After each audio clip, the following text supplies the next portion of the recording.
Oke, mari kita buka 1 Korintus pasal 15 ayat 50 sampai dengan 58. Ayat 57 sama-sama kita baca sekali lagi. 1 2 3. Tetapi syukur kepada Allah yang telah memberikan kepada kita kemenangan oleh Yesus Kristus Tuhan kita. Amin. Bapak, Ibu, Saudara yang dikasihi Tuhan, kemenangan adalah merupakan dambaan setiap orang. Setiap orang ingin selalu mengalami kemenangan. Dalam dunia pertandingan olahraga, setiap peserta ingin menang. Di dalam kontes-kontes kecantikan ataupun kontes yang lain, setiap peserta ingin selalu menang. Jadi boleh dikatakan dalam kehidupan ini, tidak ada orang yang tidak ingin mengalami kemenangan. Itu sebabnya orang selalu berjuang, berusaha untuk mengalami kemenangan. Di dunia politik juga seperti itu kan. Orang-orang mencalonkan diri jadi anggota DPR, DPRD, ingin menang. Tapi kita tahu bahwa tidak semua menjadi pemenang. Hanya pribadi-pribadi tertentu yang menjadi pemenang. Kalau ada 10 peserta pertandingan, yang menjadi pemenang cuma 1. Juara 1. Di Amerika katanya kalau juara 2, 3 itu sebenarnya tidak dianggap pemenang. Jadi yang menjadi pemenang itu hanya 1, juara 1. Nah, jadi seberapa banyak pun peserta, juaranya cuma 1, saudara-saudara. Dan kita harus akui di dalam kehidupan sehari-hari, kita melihat ada banyak sekali kemenangan-kemenangan yang terjadi. Nah, firman Tuhan ini di sini berbicara tentang apa? Syukur kepada Allah yang telah memberikan kepada kita kemenangan oleh Yesus Kristus Tuhan kita. Ayat 257 ini mengatakan bahwa kita sebagai orang percaya adalah orang-orang yang telah memiliki kemenangan. Mari kita baca sekali lagi. 1, 2, 3. Tetapi syukur kepada Allah yang telah memberikan kepada kita kemenangan oleh Yesus Kristus Tuhan kita. Ya. Jadi sebuah ucapan pujian, ucapan syukur atas kemenangan yang kita miliki. Dan ini bukan hanya kemenangan dari seorang pendeta, atau seorang pastor, atau seorang penginjil, atau seorang gembala. Bicara tentang kemenangan bagi setiap orang yang percaya kepada Yesus. Dan kemenangan yang dikatakan di sini adalah kemenangan yang tidak pernah dicapai oleh manusia dengan kekuatannya sendiri. Sebuah kemenangan yang tidak akan pernah dialami oleh siapapun yang ada di dunia ini kalau berdasarkan kepandaiannya, kekuatannya, keterampilannya, dia tidak akan pernah mengalami kemenangan ini. Karena kemenangan ini hanya ada di dalam Tuhan Yesus. Saudara-saudara, kemenangan apa itu? Yang pertama kita melihat, yang pertama kemenangan atas kefanaan menjadi keabadian. Coba kita baca ayatnya. Bisa kebaca enggak? Mari kita baca sama-sama. 1, mulai dari ayat 50 sampai dengan ayat yang 53 ya. 1, 2, 3. Saudara-saudara, inilah yang hendak kukatakan kepadamu, yaitu bahwa daging dan darah tidak mendapat bagian dalam kerajaan Allah, dan bahwa yang tidak binasa tidak mendapat bagian tidak binasa. Sesungguhnya aku menyatakan kepadamu suatu rahasia, kita tidak akan mati semuanya, tetapi kita semuanya akan diubah dalam sekejap mata pada waktu bunyi nafiri yang terakhir. Sebab nafiri akan berbunyi dan orang-orang mati akan dibangkitkan dalam keadaan yang tidak dapat binasa, dan kita semua akan diubah. Karena yang dapat binasa ini harus mengenakan yang tidak dapat binasa, dan yang dapat mati ini harus mengenakan yang tidak dapat. Yang pertama dalam kemenangan dari atas kefanaan ini adalah mari kita menyadari bahwa apa yang bisa binasa, apa yang fana, itu tidak masuk kerajaan surga. Perhatikan ayat 50, saudara-saudara. Saya bacakan.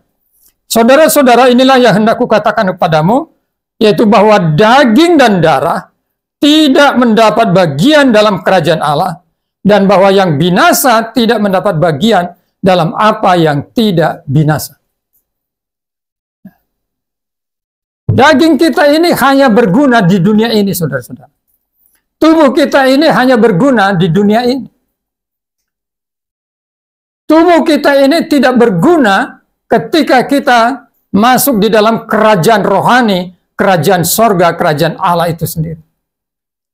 Jadi kita ada di dalam, saat ini ada di dalam kerajaan dunia yang bersifat sementara, yang bersifat binasa, yang bersifat tidak kekal. Nah, sedangkan tujuan hidup kita adalah tujuan hidup untuk memasuki kekekalan. Kita hidup di dunia ini sementara. Semua agama mengajarkan itu. Kehidupan di dunia ini sementara. Semua orang-orang yang percaya kehidupan mengakui bahwa kehidupan ini sementara, saudara-saudara. Tidak ada yang kekal dari kehidupan yang bersifat jasmani ini.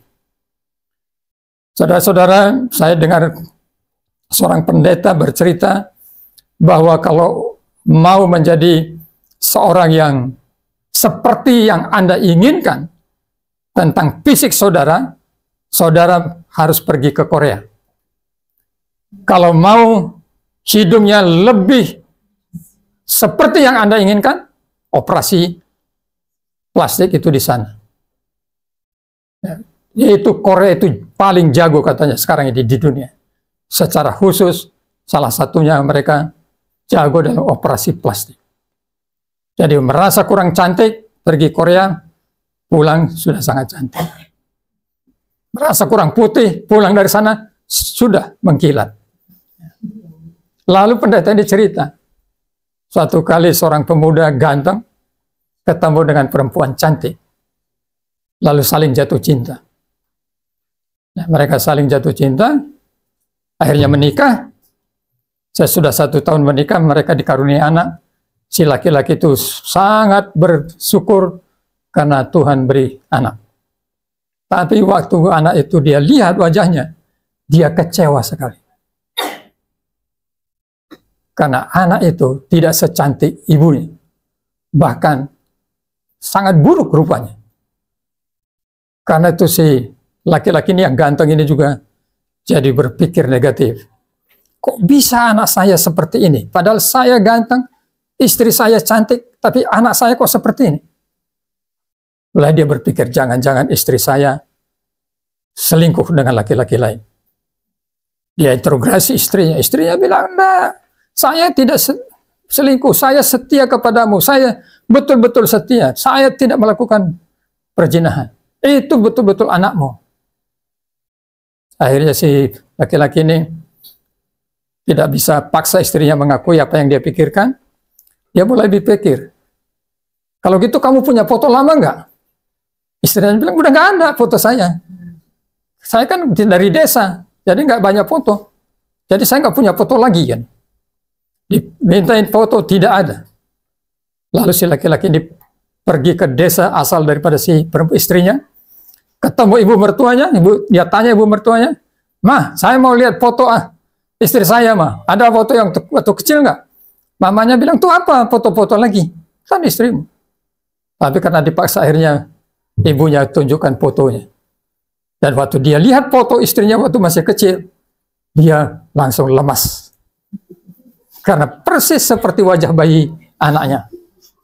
Saudara-saudara, operasi plastik bisa membuat itu ya, tapi aslinya kan tidak. Nah, maksud saya dari cerita yang diceritakan pendeta ini, ini betul-betul pendeta loh yang ceritakan, di TV diceritakan. Pendeta terkenal, teman saya nggak sebut namanya. Kita tahu manusia tetap gagal. Secanggih apa kepandaiannya pun untuk mengubah tubuh ini, dia tetap memiliki kegagalan. Nah, semua orang hidup abadi. Semua orang ingin hidupnya kekal. Apa yang harus dilakukan? Firman Tuhan ini berkata, yang binasa ini tidak dapat masuk kerajaan Allah. Yang bersifat tidak binasa adalah yang bersifat kekal. Nah, saudara-saudara, mari coba kita baca. Bagaimana itu bisa terjadi? Kalau memang tubuh kita ini tidak bisa masuk ke dalam kerajaan sorga, Apa yang harus kita lakukan? Kita baca dalam ayat 51-52. 1, 2, 3. Sesungguhnya aku menyatakan kepadamu suatu rahasia, kita tidak akan mati semuanya, tetapi kita semuanya akan diubah dalam sekejap mata pada waktu bunyi nafiri yang terakhir, sebab nafiri akan berbunyi dan orang-orang mati akan dibangkitkan dalam keadaan yang tidak dapat binasa, dan kita semua akan diubah. Nah, saudara-saudara, inilah sesuatu yang tidak bisa dilakukan oleh kepandaian manusia. Manusia bisa memperbaiki tubuhnya, tetapi manusia tidak bisa mengubah tubuhnya. Saudara, ada perbedaannya, memperbaiki dan mengubah. Ada teman, seorang pendeta, sedang mengalami gagal ginjal, jadi setiap minggu cuci darah 2 kali seminggu. Kapan rencana dioperasi, Ibu Gembala? 16 Mei ini akan dioperasi transplantasi ginjal. Nah, karena dia punya donornya istrinya. Jadi kemarin Ibu Gembala sama teman-teman pendeta berdoa di rumahnya. Nah, kita juga nanti doakan ya. Nah, beliau akan dioperasi tanggal 16 Mei di rumah sakit RCM. Gagal ginjal bisa diperbaiki dengan cara pencangkokan. Gagal ginjal bisa ditolong dengan cara cuci darah. Tapi tidak bisa diubah. Asalnya kalau yang bisa diubah itu adalah begini. Ginjal yang rusak itu diubah menjadi baik. Berubah menjadi normal. Itu dirubah. Nah, saudara-saudara, tubuh kita ini tidak bisa dirubah oleh kepandaian manusia, oleh kecerdasan manusia, oleh kecanggihan teknologi yang diciptakan oleh manusia. Manusia sekarang itu luar biasa kecanggihan teknologinya, Bapak Ibu. Kita melihat ada teknologi yang namanya hologram. Tahu ya hologram ya? Yaitu di mana orang waktu acaranya PDIP kalau nggak salah ya di Bung Karno, itu dihadirkan fisik bukan fisik, hologramnya Bung Karno. Jadi dilihat seperti itu, Bung Karno-nya hidup seperti itu. Tapi kalau dipegang tidak bisa dipegang. Itu namanya teknologi hologram. Nah sekarang ada namanya teknologi apa? Artificial intelligence, manusia robot, ya manusia robot diciptakan. Nah TV One sudah punya dua pembawa berita. Nah, ada pembawa berita. Siapa namanya? Ya, ada 2 pembawa berita di TV One. Itu luar biasa. Jadi yang bicara itu wajahnya ada di situ. Itu bukan manusia biasa, tapi seperti manusia biasa. Tapi saudara-saudara itu bukan real, nyata dalam arti secara fisik. Kalau begitu apa yang terjadi ketika kita melewati masa kefanaan kita? Firman Tuhan berkata di sini, diubah saudara-saudara. Ketika Tuhan Yesus datang kedua kali, ayat 52. Dalam sekejap mata pada waktu bunyi nafiri yang terakhir, sebab nafiri akan berbunyi dan orang-orang mati akan dibangkitkan dalam keadaan yang tidak dapat binasa, dan kita semua akan diubah. Nah, tubuh Tuhan Yesus itu adalah tubuh yang sudah diubah. Itu bukan tubuh Tuhan Yesus ketika dia masih melayani sebagai seorang pengajar di tengah-tengah manusia. Itu bukan tubuh yang berkeringat, itu bukan tubuh yang bisa lapar, tapi itu adalah tubuh kemuliaan, tubuh kebangkitan. Di dalam 1 Korintus 16, kita diajar tentang adanya berbagai macam tubuh. Ada tubuh hewan itu berbeda dengan tubuh manusia. Nah, tubuh dunia itu berbeda dengan tubuh sorgawi. Jadi kita akan diubahkan menjadi memiliki tubuh yang kekal seperti tubuh Yesus yang terangkat ke sorga. Saudara-saudara yang dikasihi Tuhan, ini adalah kemenangan yang luar biasa. Teknologi manusia, kepandaian manusia dapat memperbaiki tubuhnya, tapi akhirnya tetap binasa. Tetapi kebangkitan Kristus adalah kebangkitan yang bukan sengaja memperbaiki, lebih daripada memperbaiki, mengubah yang tidak kekal menjadi kekal, mengubah yang binasa menjadi tidak binasa. Itulah tubuh kebangkitan Yesus, dan itulah yang akan diberikan kepada kita. Karena itu jangan heran, kok nanti dibangkitkan? Kan orangnya mati terbakar. Ya. Tubuh yang mana itu? Ya kan? Orang yang sudah mati bangkit diberi tubuh yang baru. Namanya tubuh kemuliaan. Tapi orang yang waktu Yesus datang kedua kali, orang masih hidup tapi percaya Yesus, dia diubah tubuhnya dengan tubuh kemuliaan, tubuh surgawi. Jadi tubuhnya sama-sama tubuh kemuliaan. Yang kepada orang yang sudah mati, dia dibangkitkan, diberi tubuh kemuliaan. Yang masih hidup, diubah menjadi tubuh kemuliaan. Ini kemenangan kita. Ya, ini kemenangan kita. Jadi rawatlah tubuh saudara, tapi tidak usah berlebihan. Toh akhirnya kalau mati, tidak masuk surga juga. Tubuhnya yang tidak masuk surga, maksud saya, bukan orangnya loh ya. Jangan salah tangkap. Tubuhnya itu tidak bisa masuk surga. Yang masuk surga adalah tubuh yang kekal, tubuh yang tidak bisa binasa, yaitu tubuh yang diubahkan dengan menjadi tubuh kemuliaan. Karena itu jangan terlalu banyak stres soal di mana nanti saya dikubur. Kuburan Anda tidak menentukan tubuh Anda. Ya. Saya berdebat dengan saudara-saudara saya. Saya pernah bilang, kalau saya mati nanti saya dikremasi saja. Wah, keluarga saya bilang, itu kematian yang paling menjadikan. Sudah mati, dibakar lagi, saya bilang. Terus saya tanya, kalau orang dikubur, nggak dibakar ya? Enggak lah. Tapi dimakan cacing. Nah, saudara pilih mana? Dimakan cacing? Atau dibakar? Pernah berpikir gitu? Coba kalau saudara pikir itu. Sama-sama. Itu tubuh yang tidak masuk kemuliaan Tuhan, tidak masuk surga. Jadi nggak usah dipersoalkan. Ya, nggak usah dipersoalkan. Nah, nanti bahkan dia matinya begini. Bagaimana mereka yang mati di di laut itu, kapalnya tenggelam, ditotol sama ikan sedikit-sedikit, dia datang ikan teri sedikit-sedikit totolnya, habis itu. Nanti dibangkitkan bagaimana tubuhnya? Ini solusinya. Diberi tubuh yang baru, tubuh kemuliaan. Tapi yang kedua, kemenangan yang kedua, mari kita baca di dalam ayat 54 sampai dengan 56. Mari kita baca. Kemenangan atas kematian. 1, 2, 3. Dan sesudah yang dapat binasa ini mengenakan yang tidak dapat binasa, dan yang dapat mati ini mengenakan yang tidak dapat mati, maka akan genaplah firman Tuhan yang tertulis. Maut telah ditelan dalam kemenangan. Hai maut, di manakah kemenanganmu? Hai maut, di manakah sengatmu? Sengat maut ialah dosa, dan kuasa dosa ialah hukum Taurat.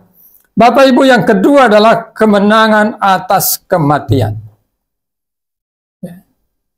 Kemenangan atas kematian. Sampai hari ini katanya belum ada obat yang manjur menyembuhkan orang kena kanker. Sampai hari ini, saudara-saudara. Para dokter hanya masih berusaha menolong para penderita kanker, menghilangkan rasa sakit, menahan rasa sakit, mengurangi rasa sakit. Tapi belum ada obat yang total. Nah, tapi saya mau bersaksi, mungkin sekitar tahun 2005, saya sakit, saudara-saudara. Berat badan saya lebih kurus dari ini. Karena itu, saya ke rumah sakit di Cikini, dokter namanya Dokter Boas Saragi. Nah, saya ke situ karena beliau ini, saya dengar katanya teman-teman cerita kalau pendeta tidak dimintai bayaran. Tapi waktu saya periksa, oh enggak bayar juga ya? Bayar ya, waktu periksa di klinik, bayar. Ya. Tapi karena lalu dia bilang, harus endoskopi. Ya, karena saya bilang, dok, saya mohon maaf ya, bagian dalam itu saya itu basah. Langsung diambil sarung tangannya, dia sogok dubur saya, dia bilang harus endoskopi. Endoskopi dari atas, endoskopi dari bawah.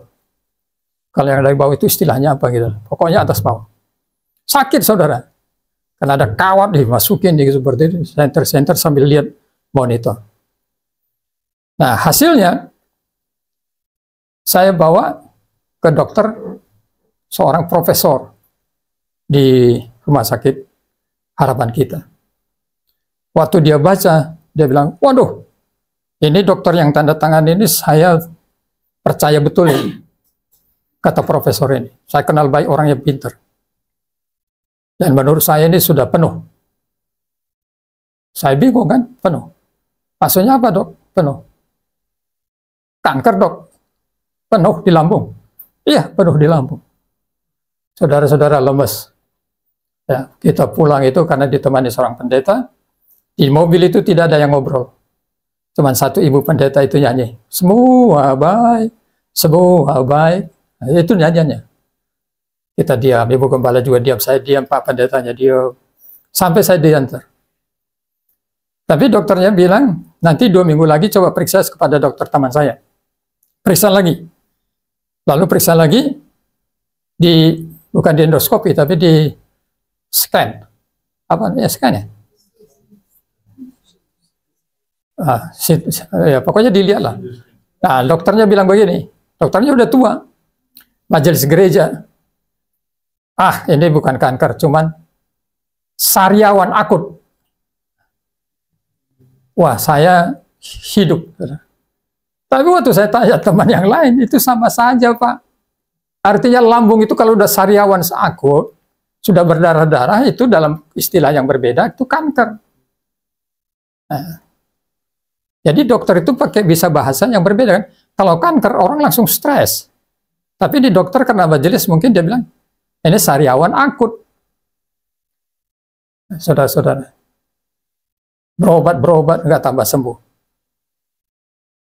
Nah, sampai suatu ketika saya antar ibu gembala itu belanja di satu tempat, saya lagi merenung, Benyamin yang masih kecil samping saya, tiba-tiba Amsal 17 ayat 22 itu, hati yang gembira adalah obat yang manjur. Yang betul-betul itu bicara itu saudara-saudara yang manjur itu. Hati yang gembira adalah obat yang manjur. Saya kaget. Saya berdoa, bersyukur untuk ayat itu. Saya mulai jaga hati saya tidak mengasihani diri. Nah kalau saudara sakit, saudara punya masalah, mengasihani diri, saudara tambah drop. Karena itu saya jaga hati saya, tidak lagi mengasihani diri. Saya mulai lihat yang baik-baik, kebaikan Tuhan, hal-hal yang positif, saya mulai bersyukur saudara-saudara. Dan saya tidak minum obat. Puji Tuhan sampai hari ini, saya masih bisa hidup. Nah, coba bayangkan kalau saya pergi ke dokter dengan obat kanker terus-menerus, akhirnya jadi kemo, ya, mungkin tidak lama. Maksud saya adalah, di dalam Tuhan, kematian itu sudah diselesaikan. Kematian. Tuhanlah sumber kehidupan kita. Ketika dokter sudah memvonis, jangan langsung pegang itu dengan keyakinan. Peganglah keyakinan dengan Tuhan. Di dalam Tuhan, kematian itu sudah diselesaikan. Waktu dia mati, itu mati untuk mendosa-dosa kita. Tapi ketika dia bangkit mengalahkan maut. Dan maut atau kematian itu sampai hari ini belum bisa diatasi oleh siapapun, saudara-saudara.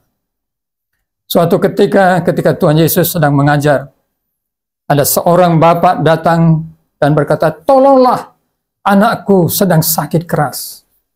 Tuhan Yesus berkata, baik, mari kita pergi ke rumah. Tapi di dalam perjalanan menuju rumah si bapak ini, keluarga bapak ini datang. Gak usah bikin repot guru.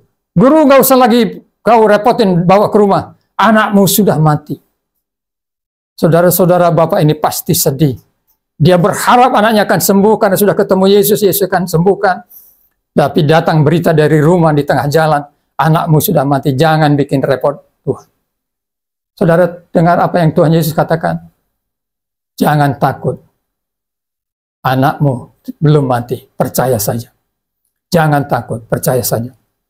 Lalu mereka terus datang, saudara-saudara. Dan sampai di rumah, ibu-ibu yang menangisi anak-anak itu disuruh pergi oleh Tuhan Yesus, dan anak itu betul sudah mati. Lalu ketika di kamar, Tuhan Yesus doakan dan mengangkat anak itu dan berkata, Tabi talita kum, hai anak, bangunlah. Anak itu hidup. Saudara-saudara, kehidupan kita itu ada dalam Tuhan. Kalau saudara mendengar orang divonis mati oleh sebuah hasil diagnosa kedokteran, secara kedokteran ini betul-betul, tapi dalam iman kita harus punya keyakinan, kalau belum waktu Tuhan, masih ada harapan kehidupan, karena Tuhanlah sumber kehidupan kita. Amin. Tapi ayat ini memang berbicara tentang kematian kekal. Kematian kekal yang ditakuti oleh semua orang, yaitu kematian masuk neraka, saudara-saudara. Tapi Tuhan berkata bahwa itu pun telah dikalahkan oleh kebangkitannya. Melalui kebangkitannya, neraka bukan lagi menjadi sesuatu bagian dalam hidup kita. Surgalah yang disediakan Tuhan, karena neraka itu telah dikalahkan Tuhan. Dan itu membawa kita pada kemenangan yang total. Kemenangan kita bukan saja kita mengalami kemenangan atas kefanaan dan masuk kepada keabadian. Tapi kemenangan kita adalah kemenangan atas kematian yang tidak bisa dikalahkan oleh manusia, dikalahkan oleh kebangkitan Kristus. Itulah kehidupan yang diberikan Tuhan. Bapak Ibu, jangan memahami kemenangan total dalam Tuhan Yesus itu. Bukan berarti kita bebas dari persoalan. Bukan berarti tidak ada pergumulan dalam hidup ini. Tetapi kita tahu, akhir hidup kita kemana? Akhir hidup kita ada di dalam keabadian bersama Allah yang kekal. Kita memiliki kehidupan yang indah bersama dengan Tuhan, karena kita ada di sorga. Amin. Tapi juga itu berarti apa? Kemenangan atas dosa. Perhatikan kalimat yang terakhir. Di dalam ayat 14. Ayat 35. Hai maut, di manakah kemenanganmu? Hai maut, di manakah sengatmu? Sengat maut ialah dosa, dan kuasa dosa ialah hukum Taurat. Tuhan sudah mengalahkan dosa, saudara. Menghancurkan dosa. Dengan cara dia mati di atas kayu salib. Ketika Tuhan Yesus disalib berkata, sudah selesai. Artinya tuntutan atas perbuatan dosa kita itu telah diselesaikan Tuhan. Karena itu kita dikatakan telah disalibkan bersama dengan Kristus. Karena dosa-dosa kita. Karena itu jangan berbuat dosa lagi. Ya. Jangan berbuat dosa lagi. Jangan hidup dalam dosa yang sama, saudara-saudara. Jangan permainkan kasih Tuhan. Jangan permainkan kebaikan Tuhan. Jangan permainkan kesabaran Tuhan. Ya. Kalau saudara berdosa, menyesal, minta ampun Tuhan, Tuhan ampuni. Lalu saudara berbuat dosa yang sama lagi, menyesal, Tuhan ampuni. Tapi percayalah, ada waktu Tuhan akhirnya dia menghukum. Karena itu berhentilah berbuat dosa, takutlah akan dosa, karena itu menjijikkan di hadapan Tuhan. Karena kita telah diberi kemenangan. Mari kita berdoa.